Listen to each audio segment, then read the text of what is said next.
Well sky की new interesting exciting video में आप सभी लोगों का स्वागत है। मेरा नाम है सुधीर और बात करेंगे इस वीडियो में हम Nifty and bank Nifty option chain के बारे में उसको समझने की कोशिश करेंगे। अंडरस्टैंड करेंगे कि कल का जो मोस्ट इंपॉर्टेंट डे है बेसिकली अगस्त की एक्सपायरी है और मंथली एक्सपायरी है, इसमें स्टॉक्स भी एक्सपायर होते हैं तो कुछ भी हो सकता है मार्केट में। ऐसा सी सिनेरियो बन के क्रिएट हुआ है और जो मार्केट की क्लोजिंग आई है उसके बेसिस पे तो बहुत ही ज़्यादा मार्केट अनप्रिडिक्टेबल है फिलहाल के कंडीशन में। तो देखते हैं, समझते हैं कि कल की एक्सपायरी किस लेवल पे हो सकती है। तो चलते हैं जल्दी से ऑप्शन चेन डाटा पे, देखते हैं और समझते हैं।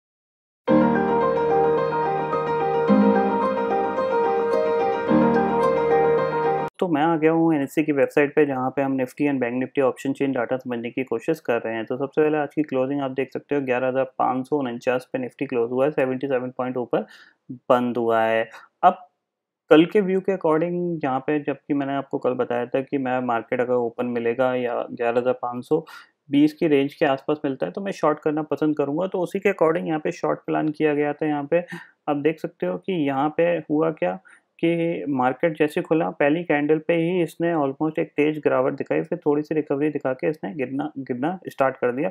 तो ओपनिंग पे मैंने इसको शॉर्ट नहीं किया, मैंने वेट किया। वेट करने के बाद यहाँ पे मैंने अपना टारगेट बनाया कि 11,500, मतलब ये लो जो तोड़ेगा, ये जो लो है बेसिकली ये यहाँ से इसने यहाँ पे भी सपोर्ट लेके ये इसको ब्रेक डाउन दिया था। आप देख रहे हो यहाँ पे ये गया, रिवर्सल दिखाया, फिर इसने ब्रेक डाउन देने की कोशिश करी थी, यानी बेसिकली एक लो बना, फिर एक ये रिकवरी आई, फिर एक और लो बन गया था।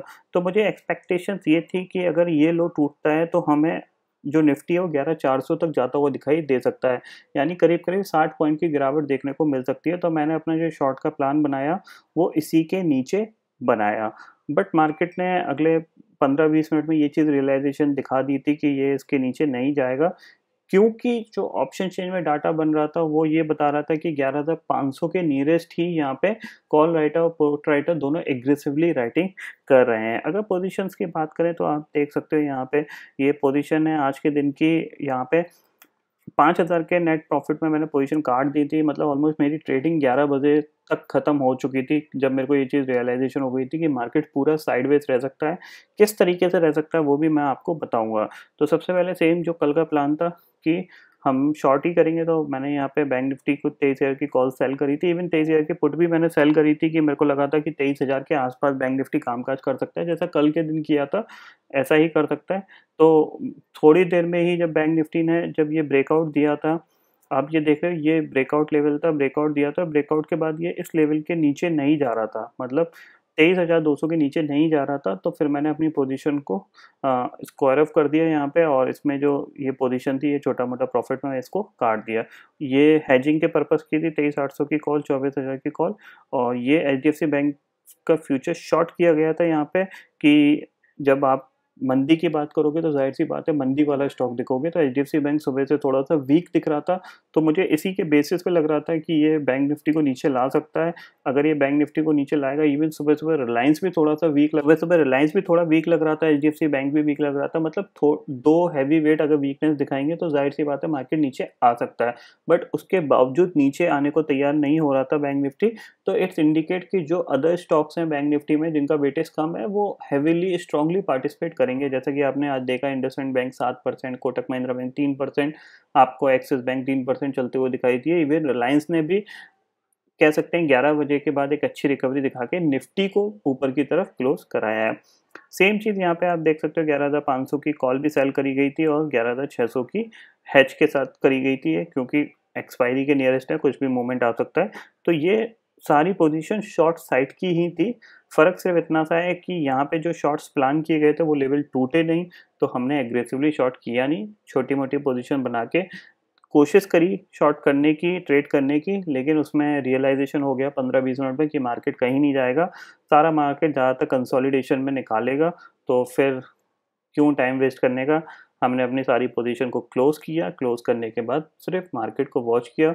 इवन मैं आज ऑफिस भी नहीं गया था, घर से काम कर रहा था, तो मैं 12 बजे के बाद फिर मार्केट में एक्टिव नहीं था, अपना आराम किया। और फिर कल एक्सपायरी का दिन है, कल भी मैं सोच रहा हूँ कि आराम ही करूँ, क्योंकि जिस लेवल पे मार्केट क्लोज हुआ है कुछ भी हो सकता है यहाँ पे, अगर देखने की बात को अगर हम इसको समझने की कोशिश करें। क्योंकि अभी देखो डाउ, देखो जो लेवल मैंने आपको बताया था कि 28,200 के ऊपर कंटिन्यूसली ट्रेड करता है तो एक स्ट्रॉन्ग मोमेंटम बना रह सकता है। लेकिन कल के दिन में क्या हुआ, ये ऊपर से खुला और नीचे आ गया और 28,200 के नीचे क्लोज दे रहा है।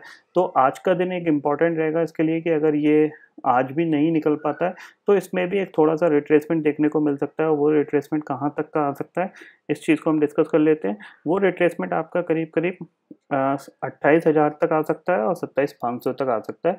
तो इस चीज़ पे भी आप ध्यान रखिएगा, थोड़ा-सा यहाँ पे भी प्रॉफिट बुकिंग देखने को मिल सकती है। अगर हम कल के ट्रेडिंग सेशन की बात करें तो सबसे पहले देखो यहाँ पे 11,500 की बात करेंगे। 11,500 पे आपको दिख रहा है यहाँ पे क्लियरली ऊपर क्लोज हुआ है तो यहाँ पे शॉर्ट कवरिंग होती हुई दिखाई दी है। इवन 11,600 पे भी शॉर्ट कवरिंग होती हुई दिखाई है। 8,83,000 का ओपन इंटरेस्ट। देखो, और अगर देखने की बात है कि यहाँ पे आप देखो सोचो कि 11,500 पे एक 74 का अच्छा प्रीमियम है। इस चीज़ को ध्यान में रखिएगा, दिमाग में रखिएगा। ये कोई प्रीमियम छोटा प्रीमियम नहीं है, क्योंकि मार्केट जिस लेवल पे है यहाँ से मार्केट को गिराने में बहुत आसानी मिल सकती है। इसीलिए मैं आपको बोल रहा हूँ कि कल का मार्केट थोड़ा-सा बहुत ही ज़्यादा इम्पोर्टेंट रहेगा और थोड़ा-सा कह सकते हैं अनडिसाइडेड मूव भी हो सकते हैं, यानी नीचे के भी मूव भी हो सकते हैं, ऊपर के भी मूव हो सकते हैं। कल नैरो रेंज में कामकाज नहीं करना चाहिए मार्केट को, ऐसा मेरे को फ़ील आ रहा है। तो यहाँ पे आप देख सकते हो 11,500 की 32 लाख का ओपन इंटरेस्ट खड़ा हुआ है, 11,550 की पे करीब 14.5 लाख का ओपन इंटरेस्ट और 11,600 की पे आपको 33 लाख का ओपन इंटरेस्ट दिख रहा है। 11,500 के पुट की बात करते हैं तो पुट पे आज ही के दिन करीब 39,87,000 का ओपन इंटरेस्ट खड़ा हुआ है। 11,550 पे 9.5 लाख का और 11,600 पे 8,36,000 का, यानी जो कल तेजी करने वाले बेसिकली जो ट्रेडर्स हैं जिन्होंने पुट सेल कर रखी है, वो कल कहीं न कहीं 11,500 को डिफेंस करने की कोशिश करेंगे, यानी 11,500 के नीचे निफ्टी नहीं जाना चाहिए, वो ऐसा प्लान करने की कोशिश करेंगे।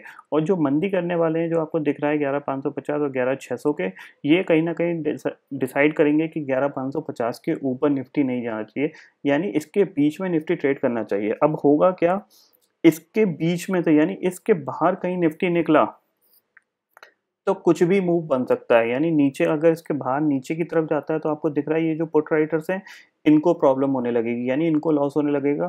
तो अगर नीचे और तेजी से गया तो ये फिर अपनी पोजीशन को स्क्वायर ऑफ करेंगे तो इजीली यहाँ पे निफ्टी 11,450 इवन 11,430 तक गिर सकता है। ऊपर की तरफ अगर शिफ्ट होता है तो ये जो कॉल राइटर्स हैं इनको प्रॉब्लम होना चालू होगी, फिर निफ्टी 11,600 को भी टच कर सकता है।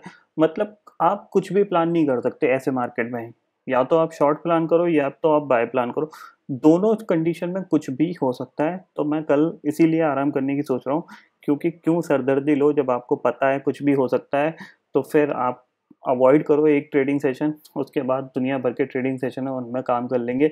अगर 1-2 दिन पैसे नहीं भी कमाएँगे तो क्या हुआ, लॉस होने के चांसेस ऐसी कंडीशन में बनते हैं। इसीलिए मैंने आज भी अपनी ट्रेडिंग को 11 बजे ही क्लोज़ कर दिया था, क्योंकि जब मार्केट आपको पता है, बता रहा है कि मैं कंसोलिडेशन में ज़्यादा जाऊँगा या फिर मैं ऊपर की तरफ जा सकता हूँ और मैंने बाइंग का कोई प्लान बनाया ही नहीं था। मैंने कल भी बोला था कि मैं सेल ही करूँगा और मैंने शॉर्ट का ही प्लान बनाया था, बाइंग का कोई प्लान नहीं था मेरे पास। तो मेरे पास जब कोई प्लान नहीं है तो मैं उसमें ट्रेड नहीं करूँगा।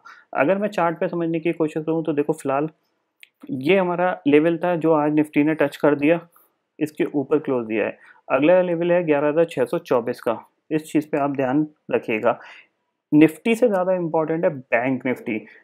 इसमें जो मोमेंटम बना है ना, ये मैंने मतलब ये कह सकता हूँ पिछले 3 या 4 महीने में पहली बार ऐसा हुआ है कि मैंने बैंक निफ्टी को इतना फ़ोकसली फ़ॉलो नहीं किया। ये जो मोमेंटम इसने यहाँ से दिखाया है, ये काफ़ी स्ट्रॉन्ग मोमेंटम दिखाया है। आप देख रहे हो कि 22,000 से नॉन स्टॉप इसने 1,500 पॉइंट की रैली दे दी, क्योंकि ज़्यादातर टाइम ऐसा नहीं हो रहा था। तो ये चीज़ है। अब अगर ये कंटिन्यूअसली 23,000 के ऊपर ट्रेड करता रहता है तो ये जो नई रेंज बनाएगा वो बनाएगा आपकी 25,200 से लेके 23,000 की। तो इसके बीच में अब ये ट्रेड करने की कोशिश करेगा, क्योंकि ये ब्रेकआउट कह सकते हैं कि सक्सेसफुली यहाँ पे ब्रेकआउट अटेम्प्ट हुआ है ये, और उसको होल्ड भी किया है। तो नेक्स्ट जो टारगेट अब बैंक निफ्टी का बन रहा है मेरे हिसाब से 200 डे सिंपल मूविंग एवरेज है ये 25,000, और प्लस आप देख सकते हैं ये एक लेवल है जो कि एग्जैक्टली दोनों करीब करीब सेम ही आ रहे हैं। तो नेक्स्ट जो टारगेट होगा वो 25,200 का होगा, और ये टारगेट आपको हो सकता है सितंबर के फर्स्ट वीक में आपको आता हुआ दिखाई दे। तो आप बैंक निफ्टी पे थोड़ा-सा फ़ोकस रखिए, और बैंक निफ्टी अगर 2000 पॉइंट चलेगा यहाँ से, अगर ऑलमोस्ट अगर 1500 पॉइंट की रैली दिखाएगा, तो निफ्टी का जो टारगेट हो सकता है वो 11,700 का हो सकता है। तो इस चीज़ पे आप फ़ोकस करिए। एक बार मैं और कन्फर्मेशन कर लूँ यहाँ पे। मैंने 11,024 का तो आपको बताया है। हाँ, जो फर्स्ट टारगेट है वो 11,624 का है। 11,624 होल्ड करेगा तो 11,700 का है, यानी 200 पॉइंट की जो निफ्टी की रैली होगी उसमें बैंक निफ्टी आपका 1500 पॉइंट तक चल जाता है, क्योंकि आजकल बैंक निफ्टी ऑलरेडी स्ट्रांग है। तो यहाँ पे कोई भी अगर आपको गिरावट मिलती है, कहाँ तक की मिलती है, अराउंड आप मान के चलिए 22,700 तक की आपको इसमें कोई भी गिरावट मिलती है, तो आप बैंक निफ्टी को लॉन्ग करने की ही कोशिश करिएगा।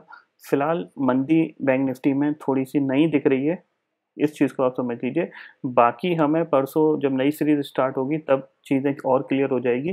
फिलहाल 25,000 के टारगेट के लिए बैंक निफ्टी रेडी हो चुका है और ज़्यादातर स्टॉक ब्रेकआउट में है, जिसमें कि कोटक महिंद्रा बैंक ने ऑलमोस्ट ब्रेकआउट दे दिया है, एक्सिस बैंक भी ऑलमोस्ट ब्रेकआउट के नियरेस्ट है, आपका आईसीआईसी बैंक भी है और एचडीएफसी बैंक थोड़ा सा सपोर्ट करेगा तो ऊपर जाता हुआ दिखाई देगा बैंक निफ्टी।